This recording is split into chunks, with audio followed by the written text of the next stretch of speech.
The morning fog hung thick over the French countryside on the 16th of June, 1944, just 10 days after the initial landings in Normandy. Private First Class Thomas Murphy, barely 18 years old and fresh from boot camp in San Diego, crouched in a muddy hedgerow with his rifle clutched against his chest. The temperature was a chilly 48 degrees, and his olive-drab uniform was soaked through from the pre-dawn dew. He had been in France for exactly 72 hours, and in that short time he had already learned that war was nothing like the recruitment posters back home. Murphy and his squad from 2nd Battalion, 28th Marines, 5th Marine Division, believed they were prepared for what lay ahead. They had trained for 9 months, fired thousands of rounds at practice ranges, and studied tactical manuals until they could recite them in their sleep. What they did not know was that within the next 3 hours, one wrong turn by a terrified teenager would accomplish what an entire company had failed to do over the previous 2 days of fighting. Before we dive into this story, make sure to subscribe to the channel and tell me in the comments where you are watching from. It really helps support the channel. This is the true account of how a single young Marine, lost and disoriented in the confusion of combat, stumbled into an impossible situation and emerged as an unlikely hero, proving that sometimes the most significant victories come not from perfect planning, but from pure human instinct when confronted with the unimaginable. The tactical situation that morning was already complicated. Murphy's company had been tasked with clearing a series of interconnected German defensive positions along a rural road designated as Objective Baker on the military maps. Intelligence reports suggested the area was defended by elements of the 352nd Infantry Division, battle-hardened troops who had been fighting on the Eastern Front before being transferred to France.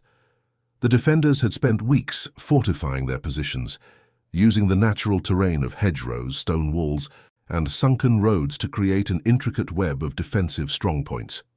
Each hedgerow was essentially a natural fortress, with earthen banks 6 to 8 feet high, topped with dense vegetation that had grown for centuries.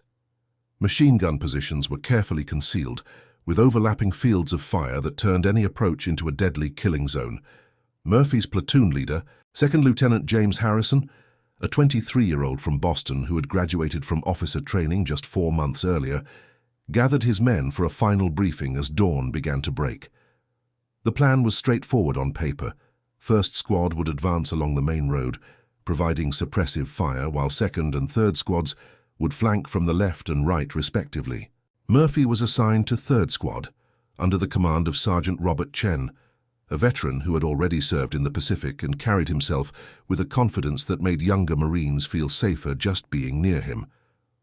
Then Harrison spoke with deliberate calmness, trying to project assurance he did not entirely feel. "We move on my signal. Stay low, watch your intervals, and remember your training. The German positions are approximately 400 meters ahead. Once we engage, maintain fire discipline. We cannot afford to waste ammunition out here." The attack began at 0600 hours precisely, as planned. First Squad moved out, their boots making sucking sounds in the mud as they advanced along the road. The morning was eerily quiet, except for the distant rumble of artillery to the north and the occasional burst of automatic fire from other sectors. Murphy moved with 3rd Squad, his heart hammering so hard he thought everyone around him must be able to hear it. They pushed through a gap in the hedgerow and entered a small orchard of apple trees, their branches heavy with unripe fruit. The ground beneath was carpeted with last year's fallen apples, now rotted, and releasing a sickly sweet smell that mixed with the acrid scent of smoke and cordite that seemed to hang permanently in the air. Everything happened simultaneously. Machine gun fire erupted from multiple directions, the distinctive rapid bark of German MG-42s that could fire up to 1,500 rounds per minute. Marines dropped to the ground, scrambling for cover behind tree trunks and the slight depressions in the earth. Sergeant Chen was shouting orders, his voice barely audible over the chaos of gunfire. First Squad had run directly into a prepared ambush, and their casualties were mounting.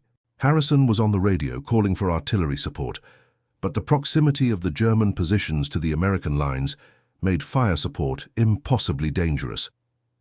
Murphy found himself pressed against the base of an apple tree that seemed far too thin to provide any real protection. Corporal David Mitchell, a 20-year-old from Texas who had befriended Murphy during the voyage across the Atlantic, was 3 meters to his left, firing his rifle in controlled bursts at muzzle flashes in the hedgerow ahead. The noise was overwhelming, a continuous roar that made thinking almost impossible. Murphy fired his rifle, though he had no clear target, just the general direction from which the enemy fire seemed to be coming. His hands were shaking so badly he could barely work the bolt action. The firefight continued for 20 minutes that felt like hours. Then Sergeant Chen made a decision. He signaled for 3rd Squad to pull back and attempt to circle around to the right, hoping to find a weak point in the German defenses. Murphy and 5 other Marines began crawling backward through the orchard, using every bit of cover available. They reached another hedgerow and pushed through it, finding themselves in a narrow dirt lane that ran perpendicular to their original axis of advance. The lane was sunken below the level of the surrounding fields, its banks rising 2 meters on either side, creating a natural trench. Sergeant Chen led them down the lane at a crouching run, moving quickly to put distance between themselves and the main firefight. The sound of battle began to recede slightly, though it was still clearly audible. They covered approximately 200 meters when Chen held up his fist, the signal to halt. He was studying a crude map sketched on the back of a ration box, comparing it to the terrain around them. Something was wrong. The lane should have curved back toward the German positions, but it seemed to be heading in the wrong direction entirely. Then Chen muttered a curse under his breath. "We have gone too far east. We need to double back." They turned around and began retracing their steps, but the configuration of these sunken lanes was like a maze. Every intersection looked the same, and in the stress of combat, it was nearly impossible to maintain a clear sense of direction. They took what Chen thought was the correct turn, but after another 100 meters, they found themselves at a junction they did not recognize. The sergeant called a halt again, clearly frustrated. While Chen conferred with Corporal Mitchell, trying to determine their location, Murphy became aware of a pressing biological need. The combination of fear, adrenaline, and the cold morning had affected his bladder, and he desperately needed to relieve himself. He caught Chen's attention and made a gesture. The sergeant nodded impatiently and waved him off. Murphy scrambled up the bank of the sunken lane and pushed through the hedgerow at the top, looking for a private spot. On the other side of the hedgerow, he found himself in a small clearing, perhaps 30 meters across with another hedgerow beyond it. The sound of the firefight was more distant now, coming from behind and to his left. Murphy quickly attended to his needs, his rifle propped against the hedgerow beside him. As he was finishing, he heard voices. German voices. They were close, very close, coming from just beyond the far hedgerow. His entire body went cold with fear. Every instinct screamed at him to run back to his squad, but his legs seemed to have forgotten how to move. The voices grew louder, and Murphy realized with horror that a group of German soldiers was moving toward his position. Without thinking, operating purely on panic, he grabbed his rifle and pushed through the hedgerow ahead of him, directly toward the enemy voices. His reasoning, if it could be called that, was simply that they would not expect anyone to move toward them, and he might be able to hide in the thick vegetation. He burst through the hedgerow and found himself staring at a sight that froze him in place. He was at the edge of a large natural depression in the ground, approximately 70 meters long and 30 meters wide. The depression had been transformed into an elaborate command post. Tents made from camouflage netting were erected throughout the area. Radio equipment was visible under one shelter. Ammunition was stacked in neat rows. Field kitchen equipment occupied one corner, and everywhere German soldiers. Murphy's brain tried to count them automatically. 20, 30, 40. He stopped counting. For a moment that seemed to stretch into eternity, nobody moved. The German soldiers stared at Murphy. Murphy stared back. Then his training took over, bypassing his conscious mind entirely. He raised his rifle to his shoulder and screamed at the top of his lungs in the only German words he knew, a phrase his drill instructor had taught him as a joke. Hände hoch, hands up. His voice cracked on the words, making him sound even younger than his 18 years. His rifle was pointed generally at the group of soldiers, though his hands were shaking so badly the barrel was drawing small circles in the air. The German soldiers nearest to him, a group of 5 men who had been eating breakfast from metal mess tins, slowly raised their hands. Then others began doing the same. Murphy took a step forward, still shouting the same phrase over and over, "Hände hoch, Hände hoch." More hands went up. An officer, identifiable by his peaked cap and holstered pistol, stood slowly from where he had been sitting at a folding table examining maps.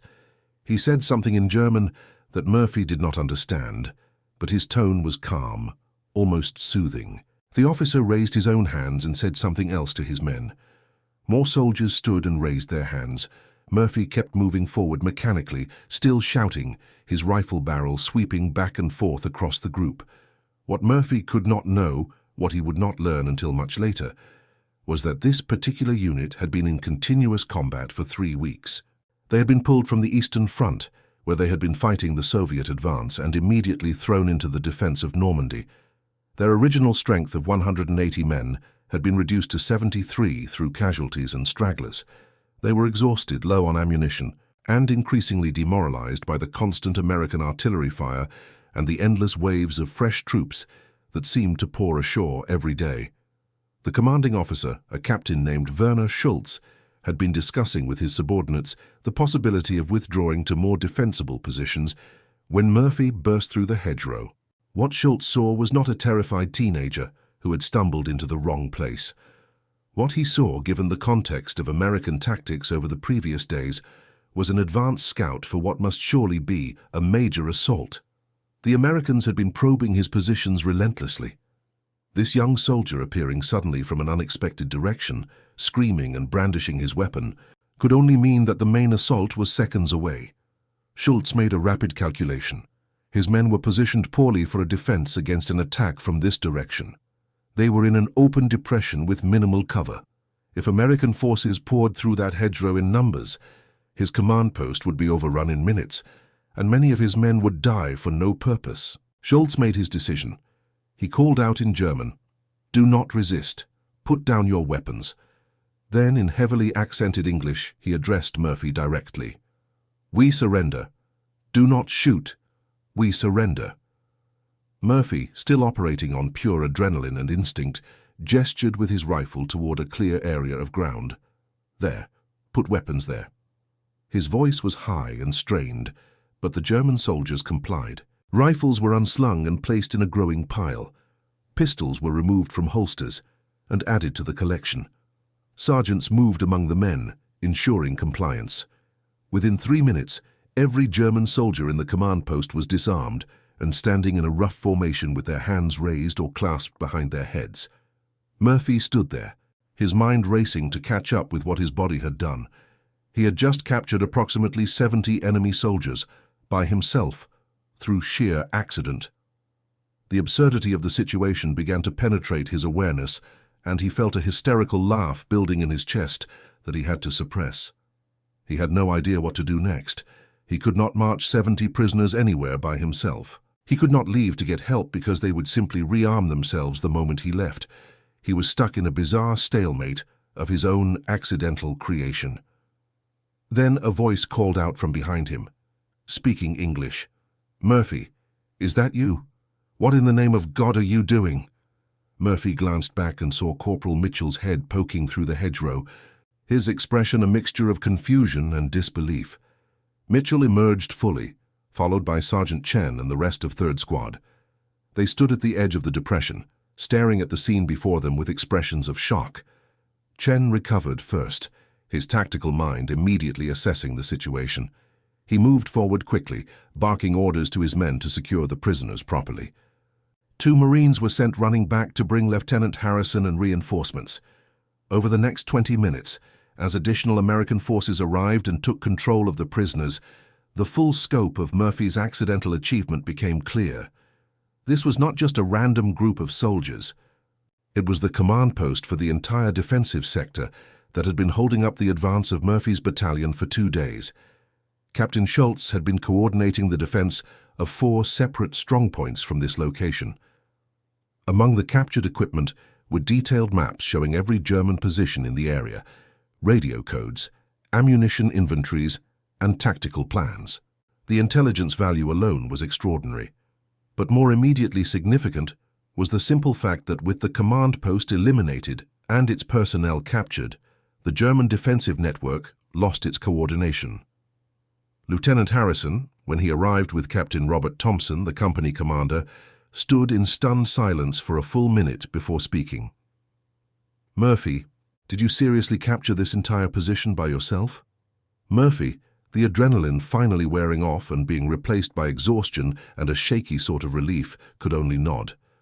"Sir, I got lost looking for a place to, relieve myself. I came through the hedgerow and they were just there and I did not know what else to do, so I yelled at them and they surrendered." Captain Thompson, a 30-year-old career officer from Virginia who had already earned a reputation for unflappable composure, began to laugh. It started as a chuckle, but built into full, deep laughter that he could not contain. Soon, other Marines were laughing too, the sound carrying a note of relief and disbelief that perfectly captured the absurd reality of what had just happened. Even some of the German prisoners, once the situation was translated to them, began to smile grimly at the cosmic joke of which they were the punchline. The interrogation of Captain Schultz and his officers provided crucial intelligence. Using the captured maps and the information extracted from the prisoners, American forces were able to systematically reduce the remaining German strongpoints over the next 6 hours. What had been expected to take another 3 days of costly fighting was accomplished in less than a day, with significantly reduced casualties. The road designated as Objective Baker was secured by nightfall. The entire operation was judged a significant tactical success, and the intelligence gathered from the command post proved valuable for planning subsequent operations in the sector. For Murphy, the immediate aftermath was bewildering. He was pulled from regular duties and spent hours being debriefed by intelligence officers who wanted to understand exactly how he had achieved what he had achieved. His account, repeated multiple times, never varied because there was no heroic narrative to embellish. He had gotten lost, needed to urinate, panicked when he heard German voices, pushed through a hedgerow in the wrong direction, and then simply reacted to what he found there. The officers taking his statement kept probing for additional details, as if there must be more to the story, but there was not.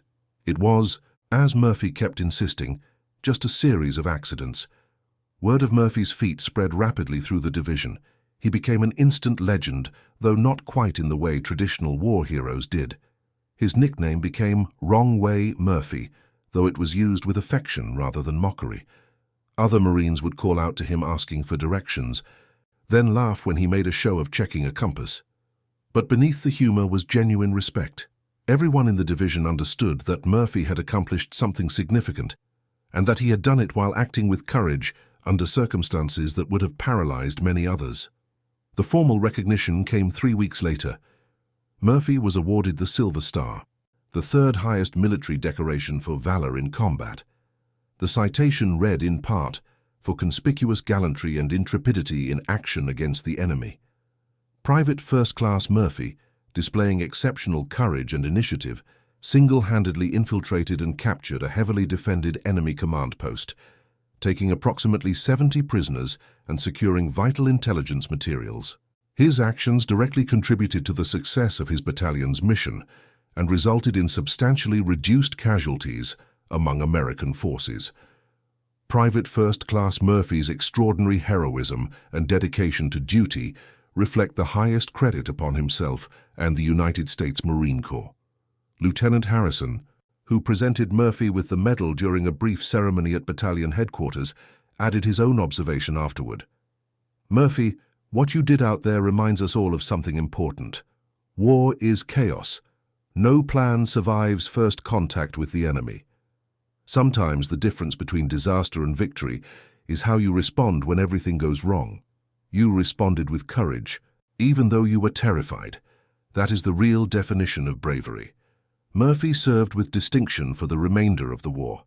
He participated in the final push into Germany in early 1945 and was present when his division reached the Elbe River and made contact with Soviet forces in May. He was never wounded, though he saw plenty more combat. After the war ended, he returned to his hometown of Portland, Oregon, where he enrolled in college on the GI Bill, studying to become a teacher. He rarely spoke about his wartime experiences unless directly asked, and when he did, he always downplayed his own actions. In 1989, Murphy was invited to attend a reunion of 5th Marine Division veterans in San Diego. By then, he was 63 years old, a retired high school history teacher with grandchildren who found it hard to imagine their gentle grandfather as a combat Marine. At the reunion, he was approached by a man who introduced himself as Heinrich Bauer, formerly a sergeant in the 352nd Infantry Division. Bauer had been one of the soldiers in the command post that day in June 1944. He had emigrated to the United States in 1952 and had become an American citizen. He had tracked down Murphy specifically to speak with him. Through a mixture of English and German, with help from other veterans serving as translators, Bauer told Murphy something he had never known. On that morning in the command post, Bauer had been standing closest to the hedgerow when Murphy appeared. He had been carrying his rifle at the ready. For a brief moment, he had considered trying to shoot Murphy to raise an alarm and potentially save the command post. But something in Murphy's face had stopped him. Bauer said he saw not a soldier but a terrified boy, shaking and screaming in a voice that cracked with fear. And in that instant, Bauer realized that he too was tired of the war, tired of the death, tired of fighting for a cause he no longer believed in. So he had raised his hands instead of his rifle, and the others had followed his example. Bauer continued speaking, his eyes bright with emotion. "I have thought about that morning many times over the years. If I had made a different choice, perhaps you would have died. Perhaps many others would have died, both German and American. But because we all chose to surrender that day, we lived. I came to America and built a life. I had children and grandchildren. All of that would not exist if we had fought that day. So I wanted to thank you, not for defeating us, but for giving us the opportunity to survive." Murphy, deeply moved, embraced Bauer. The two old soldiers stood together, arms around each other's shoulders, while other veterans watched with tears in their eyes. It was a moment that transcended the old divisions of nationality and uniform, a reminder that beneath the machinery of war were simply human beings trying to survive and find meaning in the chaos. The broader significance of Murphy's accidental heroism became clearer in the decades after the war, as military historians analyzed the Normandy campaign. The quick reduction of the German positions along Objective Baker allowed American forces to maintain momentum during a critical phase of the breakout from the beachhead. Delays in this sector could have had cascading effects on the entire operational timeline. While it would be an exaggeration to say that Murphy's wrong turn changed the outcome of the war, it certainly contributed to saving lives and shortening the campaign in that region. The intelligence materials captured from the command post were used in planning operations over the subsequent weeks, providing insights into German defensive tactics and doctrine. Murphy's story also became a favorite teaching case at military academies and officer training schools. It illustrated several important principles of military operations. First, the importance of individual initiative even among the most junior personnel. Second, the psychological dimension of warfare and how perceptions can matter as much as physical reality. Third, the role of chaos and uncertainty in combat, and how rigid adherence to plans can be counterproductive. Murphy had not followed any plan. He had simply reacted to circumstances, and his reaction, however accidental its origin, had achieved a significant objective. In 2003, at the age of 77, Murphy gave an extended interview to a military history research institute. By then, his perspective on the events of June 1944 had been shaped by 6 decades of reflection. He said something in that interview that captured the essential truth of his experience better than any medal citation ever could. "People sometimes call me a hero, and I appreciate the recognition. But I have always been uncomfortable with that label. I was just a scared kid who made a series of mistakes and somehow stumbled into a situation that worked out. The real heroes were the guys who did things intentionally, who saw danger and moved toward it on purpose. I just got lost and panicked. That I am alive and able to tell this story is more about luck than valor. But if there is a lesson in what happened to me, maybe it is this. Sometimes the things we think of as mistakes or wrong turns are actually the path we were meant to take. We just do not recognize it at the time. Thomas Murphy passed away in 2008 at the age of 82. His funeral was attended by dozens of former Marines, several of whom had served with him in France and Germany.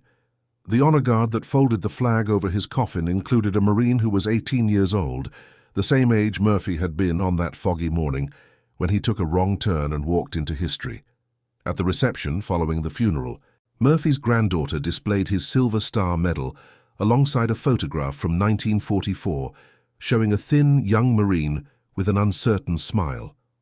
Visitors who looked at that photograph found it almost impossible to reconcile the image of that uncertain boy with the extraordinary thing he had accomplished. But perhaps that was the most powerful aspect of Murphy's story. He was not a superhuman warrior. He was an ordinary young man placed in an extraordinary situation, and he responded with whatever courage he could summon in that moment. And somehow, it was enough. And that concludes our story. If you made it this far, please share your thoughts in the comments. What part of this historical account surprised you most? Do not forget to subscribe for more untold stories from World War II, and check out the video on screen for another incredible tale from history. Until next time.